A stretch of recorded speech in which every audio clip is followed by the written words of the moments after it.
c'est parti pour l'étape numéro 3 sur les émotions. Alors, tu vas penser à cette situation qui te tend et tu vas te demander comment est-ce que tu te sens quand tu y penses maintenant. Pas comment tu t'es senti quand ça t'est arrivé, mais comment tu te sens maintenant quand tu penses à cette situation. Par exemple, tu peux mettre pause si tu veux pour prendre le temps de le faire pour toi-même. Et moi, je donne un exemple parce que je trouve que ça a du sens d'accompagner la théorie avec des exemples. Comment est-ce que je me sens quand je pense au fait que je me juge hyper sévèrement? Je me sens triste, je me sens nulle, je me sens...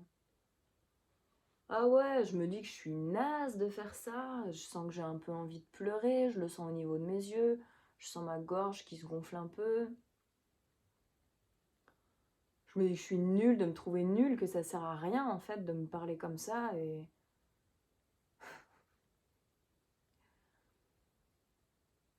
je me sens triste. Je vais pas chercher plus loin parce que on est là pour vous. Mais voilà, l'idée c'est de se dire ok, comment je me sens, où est-ce que c'est dans mon corps, et de noter, balancer. Balancer tout à l'écrit, tout ce que vous voulez. Donc vous discernez, quand je me sens comme ça, où est-ce que je le sens dans mon corps. C'est un outil tellement précieux de passer par le corps quand on se connecte à nos émotions.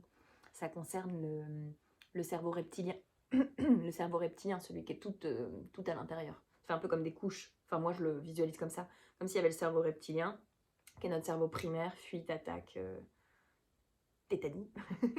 Par-dessus, on a le cerveau limbique des émotions. Et par-dessus, on a notre gros néocortex là, d'humain et d'humaine intelligente et intelligent. Enfin non d'ailleurs, parce que tout le monde est intelligent. Qu'est-ce que ça nous apporte de plus? La philosophie, la conscience de la conscience, je sais pas trop. En tout cas, un truc du genre la raisonnabilité. Et donc quand on cherche à mettre des mots sur comment on se sent, on est en contact avec notre néocortex qui est beaucoup plus lent que le cerveau primitif reptilien qui est au taquet parce qu'il faut survivre. Et donc si vous vous demandez où est-ce que c'est dans votre corps, ça concerne le cerveau reptilien. Alors que si vous essayez de mettre des mots, ça concerne le néocortex. Donc c'est intéressant si vous n'arrivez pas à mettre des mots sur ce que vous ressentez, de regarder où est-ce que c'est dans votre corps et ce que ça fait. Je vous laisse mettre sur pause pour écrire ça. Avant de passer à la deuxième étape, j'aimerais te dire que tout ce que tu ressens est légitime et mérite d'être considéré. Absolument tout. Même si ce sont des interprétations, même si ce sont des choses que tu te racontes, même si, peu importe, n'importe quoi, tout ce que tu ressens est légitime et mérite d'être considéré.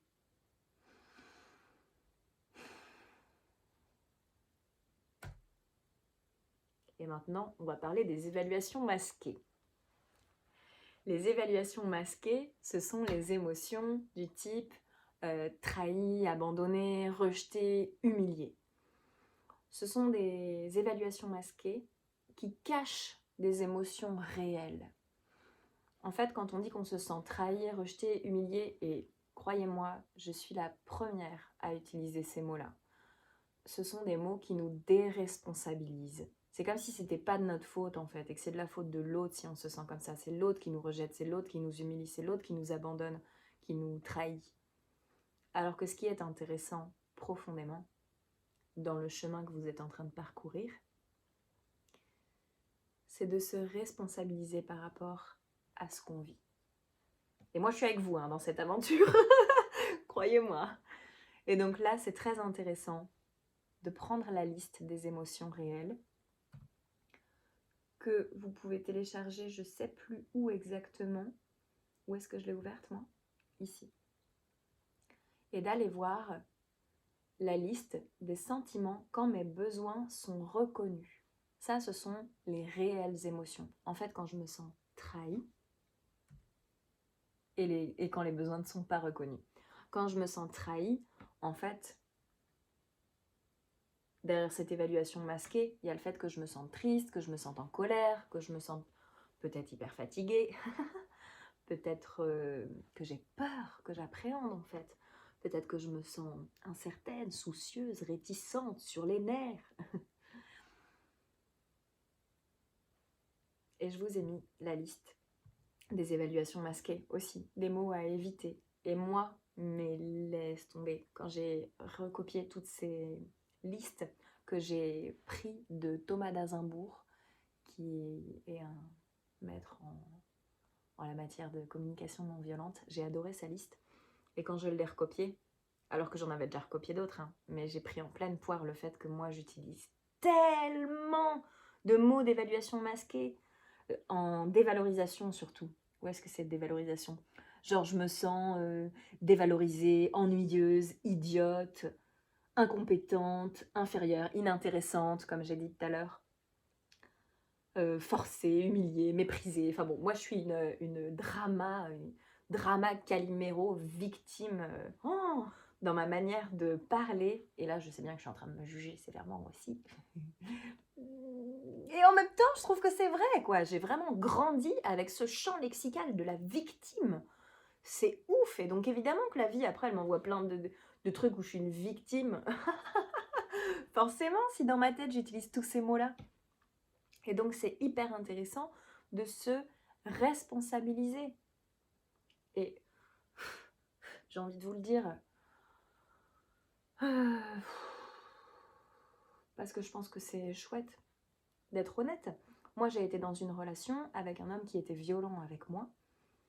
Et je pense qu'il y a beaucoup de cas où on accepte en fait la violence de l'autre. On se dit qu'on mérite et on se positionne totalement en victime. Parce que si à cette époque, j'avais été pleinement souveraine et responsable de ce que je vivais, de ma vie et de mes émotions, et que j'avais pas besoin de me mettre dans des schémas de relations toxiques, bah au premier geste violent, je serais partie. Je serais pas restée, je me serais responsabilisée. Et donc, je parle que de mon histoire, hein. J'espère que c'est pas indélicat s'il y a des personnes qui ont vécu ça. Évidemment que je ne parle que de moi et de ma réalité. Ça a été très chamboulant pour moi de recopier cette liste et de réaliser à quel point mon champ lexical, il était agressif pour l'autre en fait. Parce que quand je partage mes émotions à l'autre avec ce genre de mots, bah l'autre il se sent directement accusé. Donc cet exercice est très intéressant à faire. Notez vos évaluations masquées et de l'autre côté, notez les réels sentiments qui sont cachés derrière. Reprenons notre pouvoir.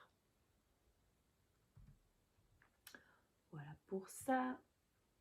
Revenons à nos moutons. Je sais pas d'où vient cette expression, mais j'ai eu envie de la faire, de la dire. C'est parti, à toi de jouer. Je te laisse mettre sur pause si tu ne l'as pas déjà fait pour faire cet exercice.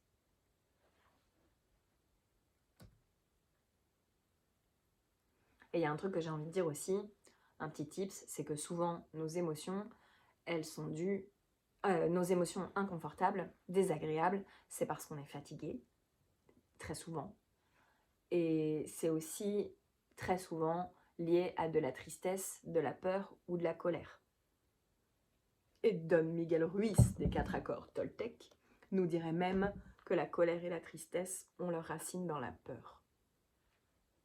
C'est quelque chose que je développe beaucoup dans Retour à l'essentiel, mais je suis pas sûre d'avoir envie de faire ça là maintenant. Je sais pas à quel point ça vous intéresse. Donc je vais plutôt passer à la suite. Et on se retrouve tout de suite pour l'étape 4, les besoins.